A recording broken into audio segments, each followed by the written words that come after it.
Hello, my name is Sara and I'm a psychotherapist offering consultations in both Wimpole Street in London and Camberley. Because I understand what busy and hectic lives you may lead, I also offer consultations over Skype and telephone.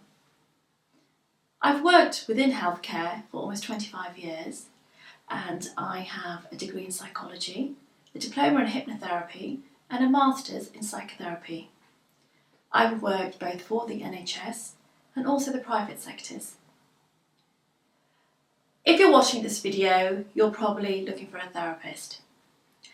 Now, I wonder if you even know what you should be looking for when you're looking for a therapist. I know I certainly didn't when I set out looking for one many years ago. But I was given some very good advice, which I'll share with you now. One is always have a look at your therapist's qualifications.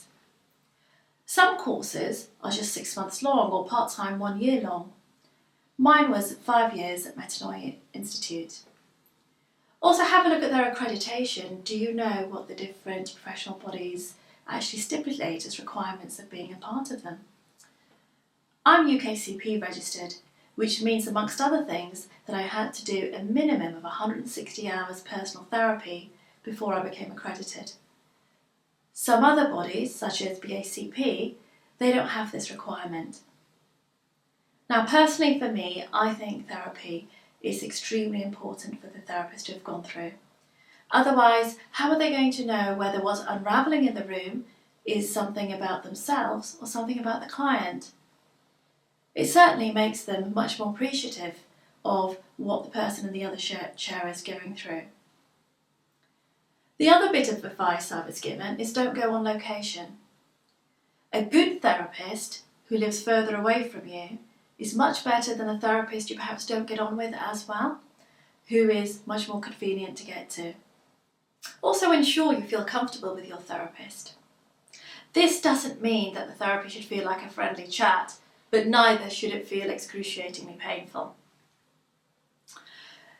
You may be very clear also about what you don't want in a therapist. You may not want the very close, intimate kind of therapy, where you talk a lot about feelings, or you may really not want that very distant, more CBT type of therapy. Whatever it is, being an integrative therapist, I've been trained in many different types of therapy, and I can tailor your therapy, working with you, looking at your personality and what your needs are. I do not pretend to have all the answers to all your questions, and neither do I work miracles. But what I can offer you is a non-judgmental attitude with which I can work with you to see what's gone wrong for you rather than what's wrong with you. Whoever you decide to have your therapy with, I wish you luck. And please just remember the very fact that you've decided to have therapy, that you're putting in the research, that shows that you have the power and the motivation to make changes in your life so that you can live a more fulfilling life, be more secure and be more content. Thank you.